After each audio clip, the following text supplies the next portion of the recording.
First, they were ignored. Then they were taxed. Now they're disappearing. Across the quiet roads of Yorkshire and the frost-bitten hills of Devon, a slow erasure began. It didn't come with fire or flood. It came with letters, government seals, spreadsheet logic. In less than 2 years, over 3,000 small farms vanished, cut down not by drought or disease, but by policies written in glass towers, far from the fields they condemned. Families who once passed land from hand to hand now faced inheritance bills they couldn't pay. Fields that once fed towns now stood frozen, waiting for buyers. Inside Parliament, they called it reform, agricultural property relief, a necessary adjustment, they said. But the numbers never reached them. They never saw the profit margins that hovered just above zero. They never felt what it meant to work 14-hour days and still fall short. A £1.5 million farm was treated like untapped wealth. But the government saw the land, not the life. It saw value in acres, not in effort. It saw inheritance, not survival. And so they taxed it like luxury, 20% on land that barely produced enough to stay afloat. At first, there were no protests, just auction signs hammered into soil, sheep sold early, sons who left and didn't return. News anchors spoke of inflation, but never of the empty barns. City markets stayed full, so no one asked why fewer hands were pulling the weight. And in the countryside, resentment settled like dust, thick, invisible, waiting. The ones who fed the nation were now seen as assets, not workers, not stewards, just numbers. But something shifted, quietly. A rusted tractor parked outside a local council office, a grain silo painted with red letters no one wanted to read. Convoys began forming before sunrise, not with banners or slogans, but with steel.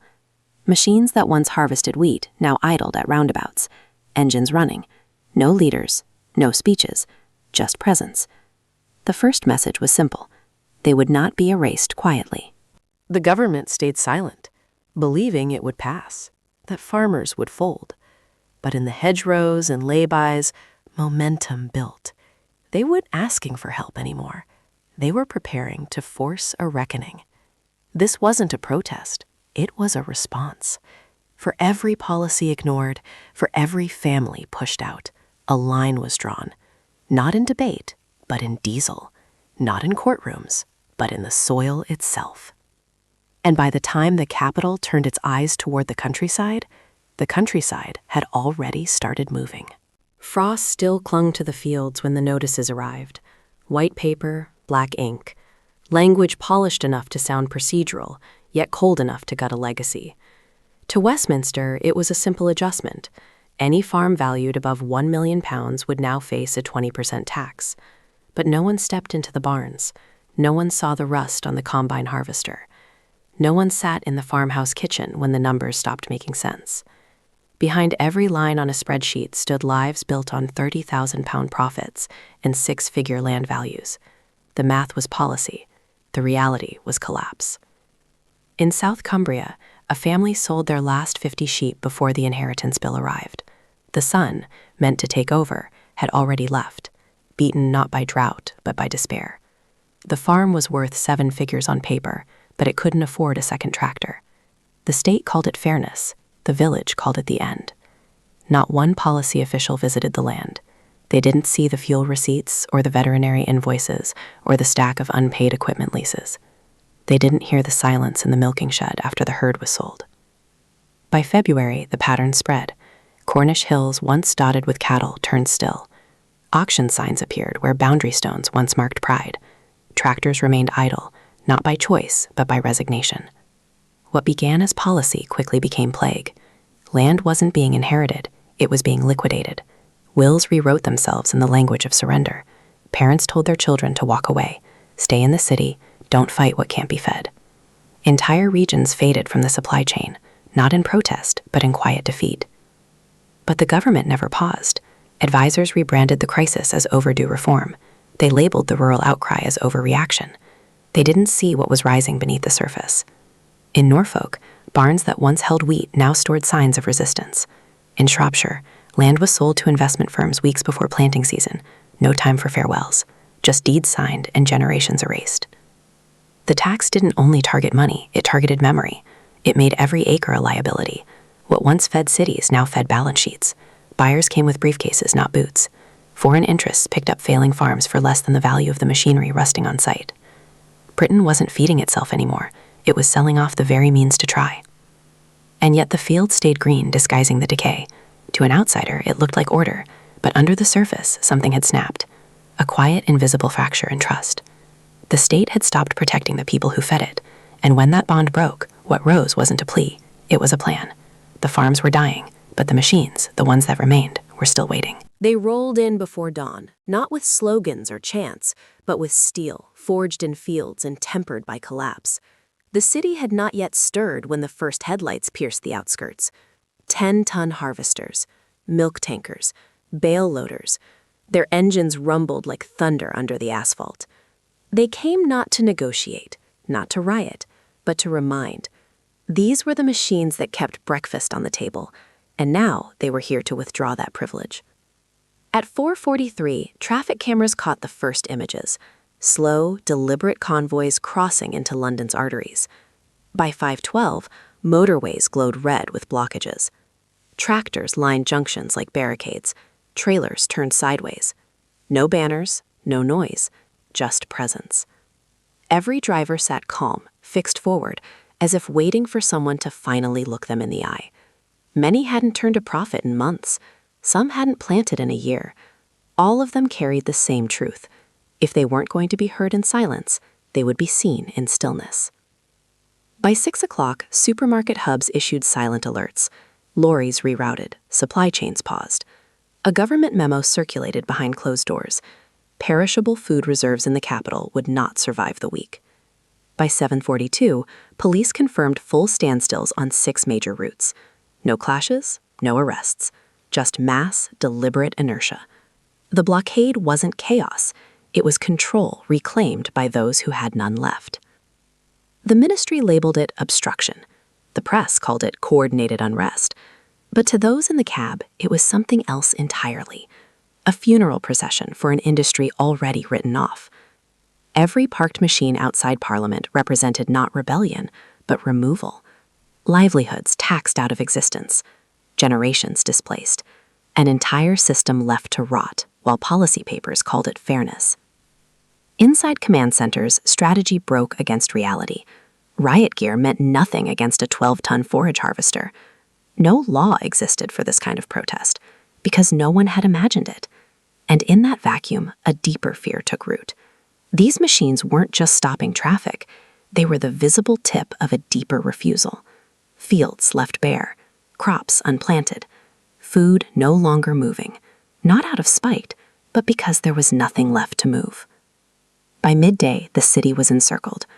Drone feeds showed a capital ringed by the very industry it chose to ignore. The government watched, not with authority, but with hesitation, because for the first time, it wasn't facing a protest. It was facing consequence. The shelves emptied faster than the press releases. By the third morning, the hum of panic moved from the roads to the aisles. Supermarket doors opened to crowds that didn't wait for announcements. Milk vanished in minutes. Bread aisles reduced to dust and crumbs. By noon, ration signs appeared in windows. Lines curled around corners. Not for discounts, but for survival. It wasn't war, but it felt like one. The calm order of the city had cracked, and beneath it was a hunger the government didn't anticipate and couldn't control. There were no televised apologies, only shifting blame. Downing Street deflected. Ministers accused blockades, not policies. But no one asked why the people who fed the nation were willing to let it starve. The real answer wasn't found in London. It was written across scorched fields and shuttered barns. In Nottingham, black smoke spiraled from a field deliberately set ablaze. Not for insurance, for protest. In Suffolk, a family signed away 5 generations of soil to a logistics firm that saw land as storage, not sustenance. Machinery rusted, silos stayed full, wheat remained uncut. The countryside hadn't declared war, it had withdrawn from a contract. Not the kind inked in Parliament, but the unwritten one between grower and government. The farmers didn't need to break the law, They only needed to stop moving. And when the fields go still, everything else does too. Field depots ran dry. Wholesalers froze their accounts. A supply chain built over decades fractured in days. Still, the state clung to performance. Officials promised foreign imports, even as dock workers joined the strike in silence. Perishables spoiled inside containers waiting at blockaded ports. Customs queues grew, not with goods, but with consequences. The same government that spent years centralizing control now had none. This wasn't just a logistical failure, it was a moral one. The nation had treated its farmers as expendable, and now it faced a country without them. The capital scrambled for answers, but no policy could plant a seed. No press briefing could milk a cow. What vanished wasn't just food, it was trust. And as shop fronts dimmed and delivery vans returned empty, the streets began to understand what the fields had been saying all along. Hunger doesn't knock. It arrives when no one's listening. The tractors left. The fields did not return. What remained was not recovery, but aftermath. Engines cooled, roads cleared. But the silence that followed wasn't peace, it was foreclosure. Across the countryside, barns stayed locked. Grain elevators echoed hollow. Fields that once breathed life into towns now sat fenced, appraised, and marked for acquisition. The blockade hadn't ended with justice, it ended with surrender. And into that vacuum stepped buyers, not neighbors. Thousands of acres moved to market within weeks, not to the hands that once tilled them, but to portfolios. Investment groups scoured rural Britain like carrion birds, offering cash fast, no questions asked.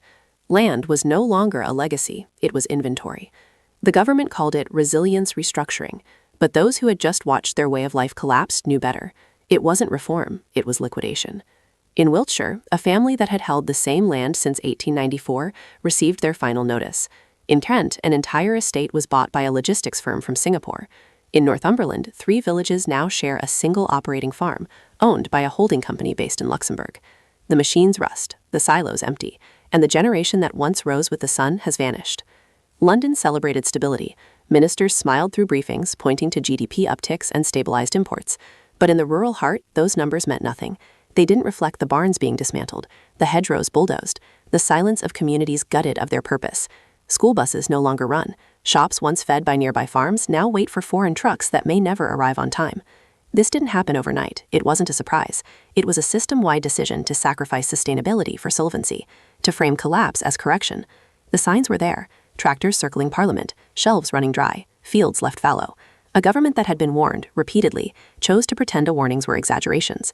And so the country walks forward, unaware it's walking away from the soil that once fed it, from the people who once grew for it, and from the memory of a land that was never just land, but livelihood. The farms weren't lost, they were handed over, line by line, title by title, until all that remained was profit. And in place of the harvest came silence, not the silence of peace, but the kind that follows a fire.